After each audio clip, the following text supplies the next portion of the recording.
Okay, why Minersville? Why Minersville's 1927 basketball team? My grandfather was the head coach at Parowan High School, which is about 30 miles south and east from Minersville. And as a kid, I'd go fishing with my dad's cousin in his boat. And we'd go to Minersville Reservoir. We'd go through this little tiny town. I was 5 years old, 6 years old. We'd go over and catch this big fish.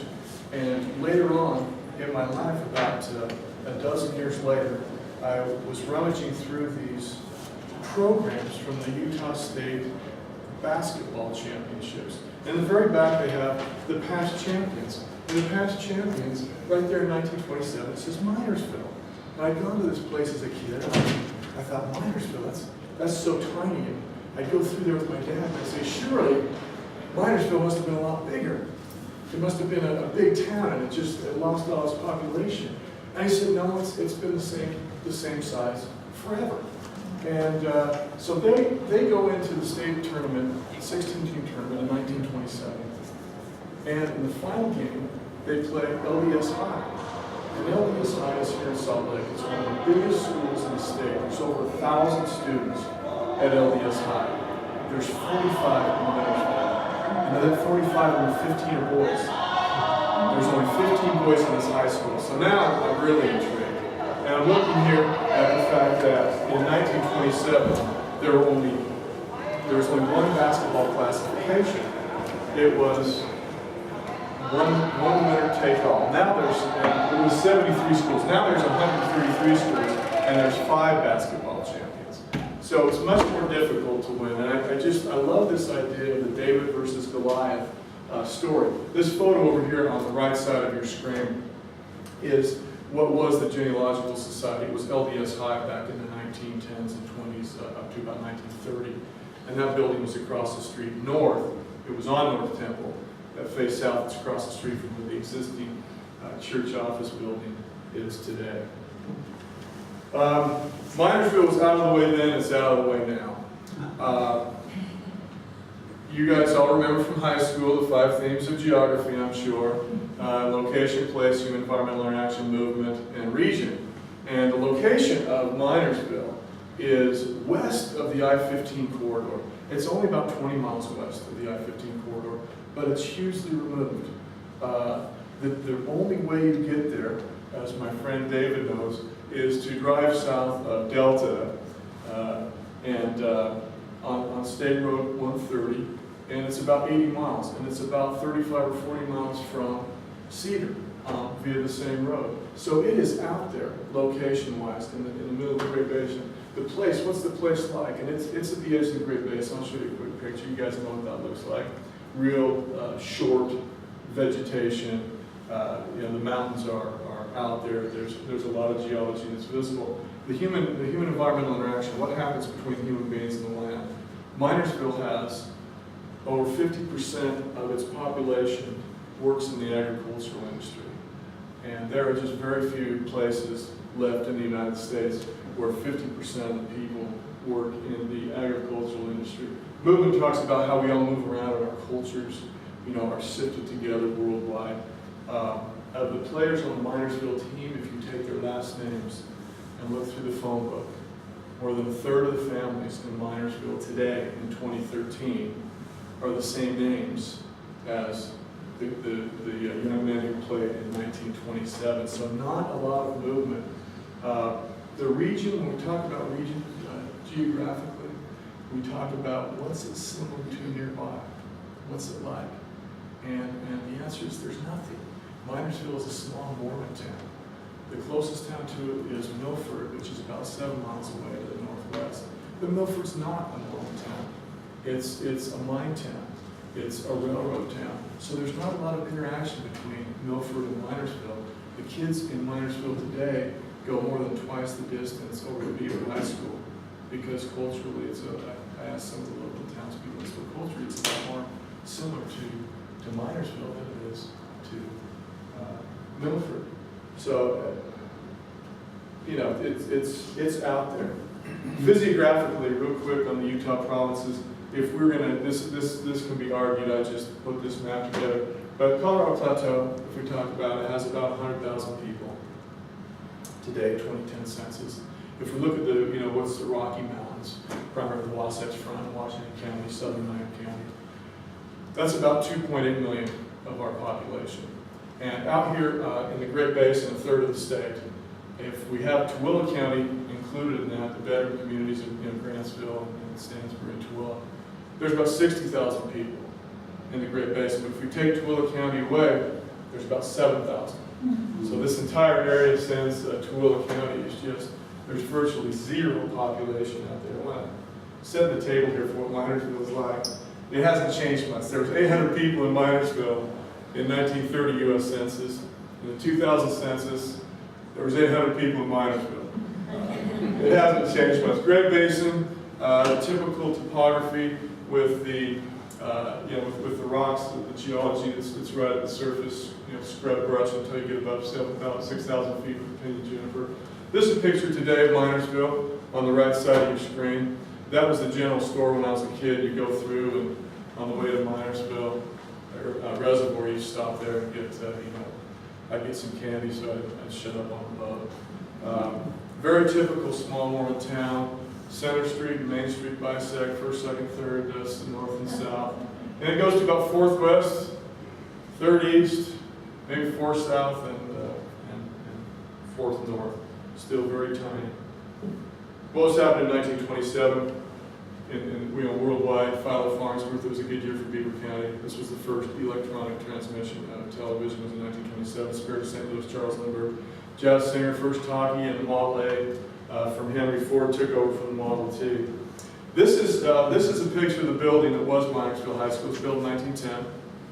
It is not standing any longer, unfortunately, but it served as both the elementary school K through 12 of Minersville, clear into the 1950s. And it was Minersville High School from 1926 to 1937. I had a chance earlier this spring to visit with a man named Reuben Dotson, who is the oldest resident of Minersville. He's 94 years old. And we talked about this school. He's certainly the last surviving graduate. He graduated in 1936. And I said, tell me about Minersville High, because I've heard these stories through my family, through my grandfather, who was the coach at Pearland. Tell me about Minersville High School. I heard that it was not built as a gymnasium, so that the framing was so low that you couldn't shoot baskets. But the Minersville kids had practiced there, and so they could shoot through the beams, and they could beat teams because other kids would be shooting and they hit the beams. So it's early basketball. And he said, yeah, that's true, but they took him out in 1935, so that was made things a lot more fair. I asked him, the gym's up here in the back on the 2nd floor, and I said, what was it like in the gym? And he said there was about 4 feet between the walls and the outline of the court, and there was a stage at one end, and all the kids in the town would go sit on the stage and horse around. And he said everybody else would line the edge of the court. It was 4 feet space. And I said, well, how many people go to those games? He said the whole town. There were 700 people around this little court in Minersville, and he said it was just so much fun. He remembers it very fondly. And one of the things I said, what do you remember about that? And he said, well, what I really remember is there were these huge percussions with the radiant heat. With the radiant heat that was boiled, went up hot, goes through the radiator, cools down outside. The piping was outside the building, so in the winter it was very cold. When that water would go down and meet the boiler, there'd be this huge percussion set that would just shake the whole building. He was a real treasure. Minersville's standing. We don't have that school anymore, don't have that gymnasium, but there is a school standing that actually played Minersville in the same league, and it's Hinckley High School, which is just outside of Delta, just west of Delta on US 50. And this is a picture of Hinckley High School. This was taken in March of this year. And it's built at the same time. It's obviously different architecture. This was built in 1911 and served as an LDS high school for a number of years, and then became the school high school. And fortunately, the school high school still has the original gymnasium. I really struggled going around this gym to find a photo that would accurately portray what it felt like. There was a balcony around the edge, as you can see. This photo was taken from the balcony. It's typical of gyms at that time to have a balcony. Minersville High didn't, but most high schools did. And when I went to local Salt Lake City high schools, we had 2 gyms that had the track around the top, and so you couldn't shoot baskets out of the corner because the track was so small. A couple of things to note is how small the floor looks. Basketball courts were much smaller. They were typically 35 by 50. Now they're 84, 94 by, I'm sorry, they were 54 by 35 back then, and now they're 94 by 50. So it's about half the size. They're about half the size. But this gym is still standing. It's just how it looks. There's some renovation going on. I'd love it if, since it's on US 50, just a couple blocks off, if the church would consider making it, fixing it up as a mission site. Wow, that changed. Basket be all. There's a lot of difference. This is a pen and ink from our West High 1926 yearbook to introduce the basketball.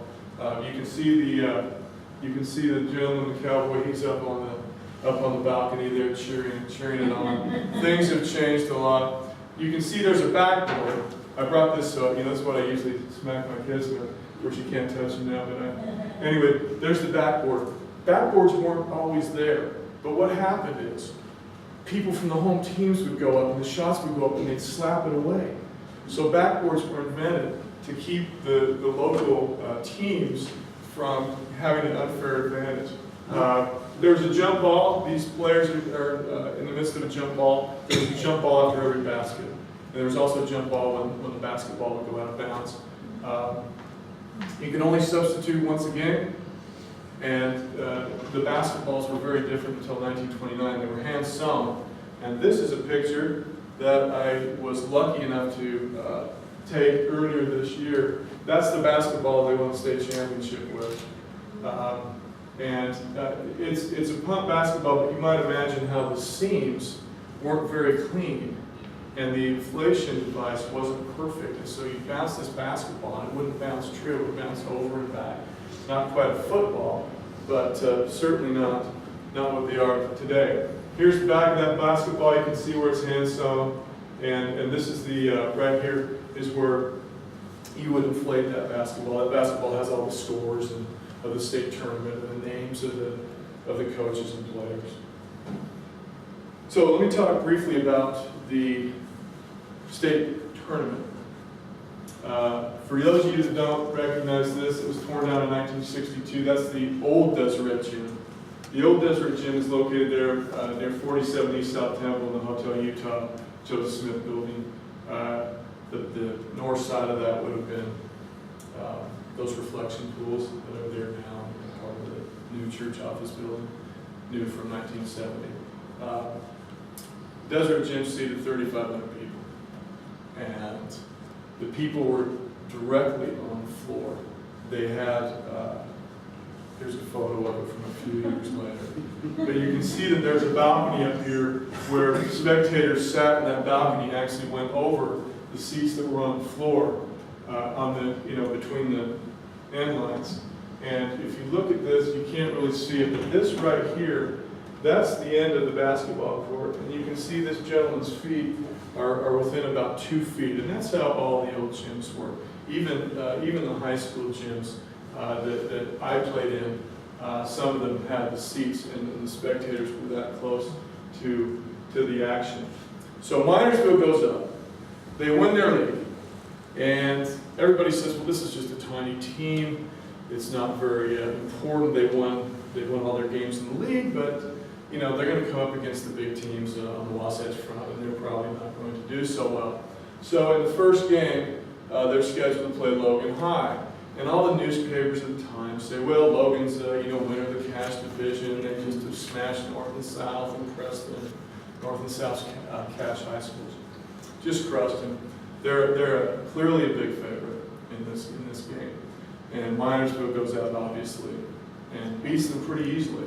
And so the newspapers the next day say, well, they won that one, but that was a little bit lucky. And now they've got their second round against Springville. Springville played Park City. They said Park City and Springville are probably the worst teams in the tournament. So now Minersville gets to play this other lousy team and have a chance to go to the state semifinals.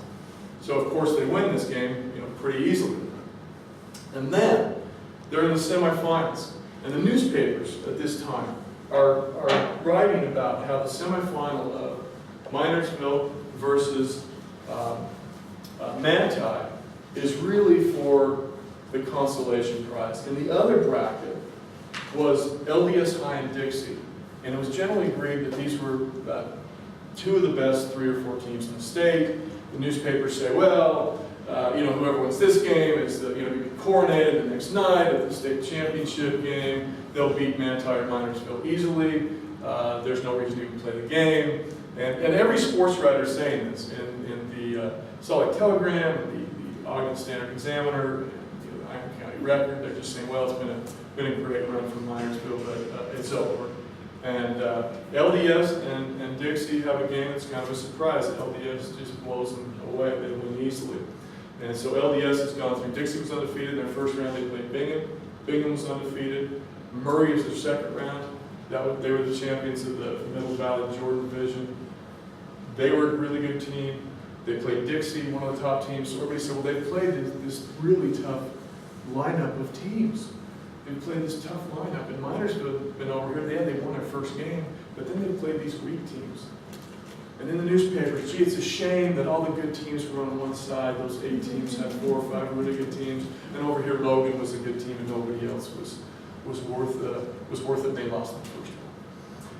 So it gets to the final game. And by this time, Mr. Dotson said that he has gone up with his family and the entire town on Friday, because Minersville's won their first 2 games and they're in the semifinals. They beat Manti. And he said there were 700 people from Minersville out of 800 in Salt Lake City. And he was 10 years old, and he said, I went to the game. And I said, well, what do you remember about the game? And he said, well, I don't remember anything about the game. We had a great car ride. My sister and I got to stay at the Wilson Hotel, which was real fancy.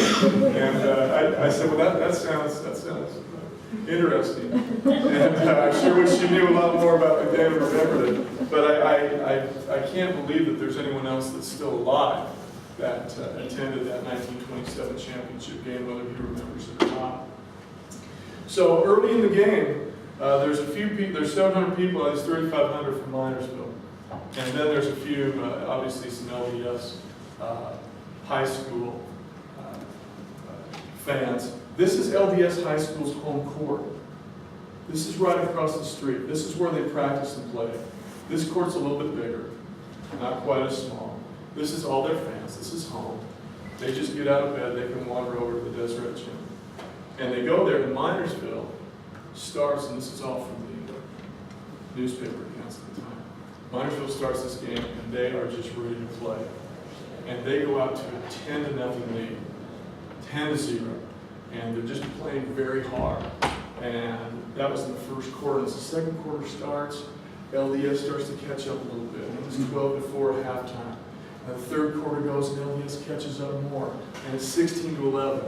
And at this time, the reporters are saying, but everybody who's not for LDS is sensing this great upset. And the crowd is really, every time Minersville does something, it gets, the cheering is very loud. And the later it gets in the game, the louder it becomes. And they start the fourth quarter, and Minersville scores a basket. It's 18-11, and then LDS runs out 5 consecutive points. It's 18-16.